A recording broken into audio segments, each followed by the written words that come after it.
Olá, família. Bom dia. Graça e paz. Pastor José Celestino aqui da Bethel Church.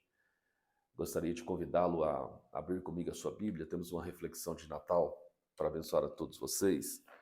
É o famoso texto de Lucas, capítulo 1, 26, que diz: E no sexto mês o anjo Gabriel foi enviado por Deus a uma cidade da Galiléia chamada Nazaré, para uma virgem desposada com um homem cujo nome era José, da casa de Davi, e o nome dessa virgem era Maria. E o anjo se aproximou dela e disse: Salve, tu que és muito favorecida, o Senhor está contigo, bendito és tu entre as mulheres. E vendo-a, ela ficou perturbada com o que ele disse, pôs-se a pensar que tipo de saudação seria esta. E o anjo lhe disse: Maria, não temas, porque tu achaste graça diante de Deus. Eis que o teu ventre conceberás, e darás à luz um filho, e lhe porás o nome de Jesus. E ele será grande, será chamado Filho do Altíssimo, e o Senhor Deus lhe dará o trono de Davi seu pai, e reinará eternamente sobre a casa de Jacó, e o seu reino não terá fim. Queridos, eu gostaria de deixar como reflexão de Natal, primeiro, que era uma resposta de Deus a uma aliança que Deus fizera com Abraão. Abraão e Deus fizeram uma aliança de sangue. Abraão cumpriu a sua parte, trouxe o sacrifício que era o seu próprio filho, o colocou sobre o altar do sacrifício, por cumprimento daquele pacto que ele acabara de fazer com o Senhor. Entretanto, assim que Deus percebeu que já não havia mais nenhuma dúvida no coração de Abraão de que ele lhe ofereceria o seu filho, ele cancelou o ato final. Não que Deus tivesse alguma dificuldade em reaver aquele filho para Abraão.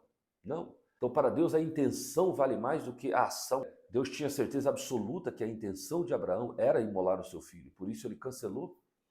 Talvez seja isso que tenha motivado Jesus, lá no Getsemane, a fazer a mesma proposta a Deus, dizendo: Pai, se for possível, passe de mim esse cálice.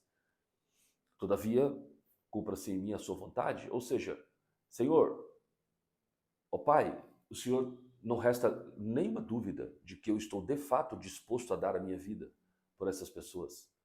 E assim como tu anulaste o ato em si de Abraão, se tu quiser, tu pode fazer comigo, porque essa é a minha disposição e essa é a verdade, eu irei até a cruz. Mas evidentemente que Deus não faria um sacrifício igual ao de Abraão. O sacrifício de Deus era superior ao de Abraão, e Cristo foi até a cruz do Calvário, derramou seu sangue inocente para fazer-nos livres. E ele é o sacrifício perfeito de Deus. Mas a chegada de Cristo ao mundo era a resposta de um pai para uma nação sem filhos. A humanidade estava perdida. Alguns pequenos focos de Deus foram levantados ao longo da história da humanidade, mas a presença de Deus maciça na terra, ela não existia. Satanás pastoreava essa terra, ainda que ilegalmente. Ele não entrou pela porta, como Jesus agora estava sendo prometido que iria entrar pela porta da humanidade, que era Maria, mas Satanás, ele entra por outra parte. Ele pegou o corpo emprestado de uma serpente para tomar o domínio, o comando dessa terra, e agora ele reina como um príncipe deste mundo. Ilegalmente, Jesus contou isso na parábola do bom pastor lá em João, capítulo de número 10. Então, a chegada de Jesus ao mundo é um divisor de águas para a história da humanidade. A humanidade é contada antes de Cristo e depois de Cristo.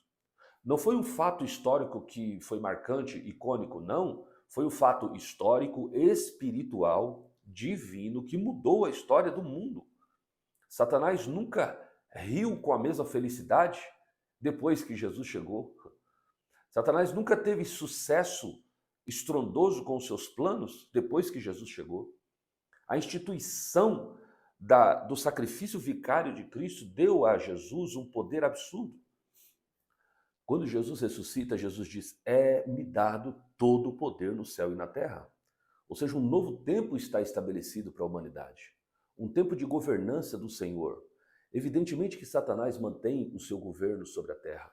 Mas agora existem dois reinos. E a Bíblia diz que são dois reinos que estão divididos. O reino das trevas e o reino da luz. Então, quando aceitamos a Jesus, ele nos transportou para o reino das trevas, para o reino da sua maravilhosa luz. Então, a chegada de Cristo é o estabelecimento de um novo tempo.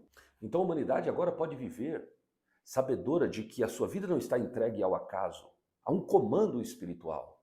Deus está no comando, Deus pode comandar a vida de uma pessoa, desde que essa pessoa aceite a Jesus, a sua chegada, o seu sacrifício, do aquilo que ele fez para a humanidade. Então ele vai entrar nessa vida e vai trazer sobre ela uma nova vida. Então, a mensagem de Natal que eu quero deixar para vocês é que lá, na cidade de Belém, nasceu a esperança, nasceu aquilo que seria o divisor de águas da história da humanidade. Não dá para saber dessa notícia, dessa grande notícia, desse evangelho que primeiramente foi cantado pelos anjos. Hoje, na cidade de Davi, cantavam os anjos, nasceu o Salvador, que é Cristo, o Senhor, o ungido de Deus. E isto vos será por sinal: encontrareis o menino envolto em panos e deitados numa manjedoura.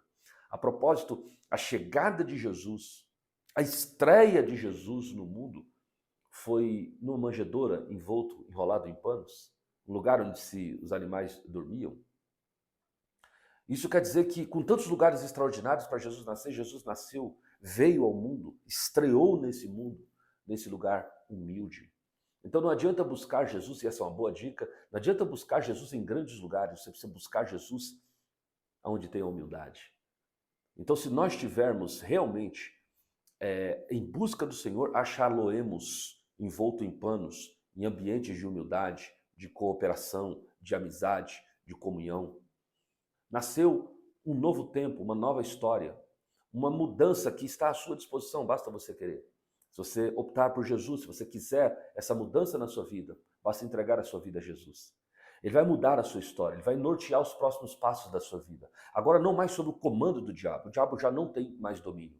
A Bíblia diz que aquele que é de Deus, o maligno não lhe toca. São reinos diferentes. Nós somos transportados para o reino da sua maravilhosa luz, no momento em que nós aceitamos a Jesus como seu Salvador.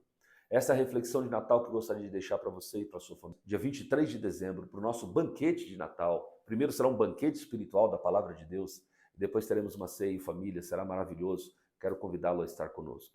Rua Amélia dos Anjos de Oliveira, número 13, Jardim Vista Alegre, 100 metros da BR-116. Esperamos vocês para uma noite de muita bênção e de muita celebração. Deus abençoe a sua vida e Feliz Natal. Jesus nasceu.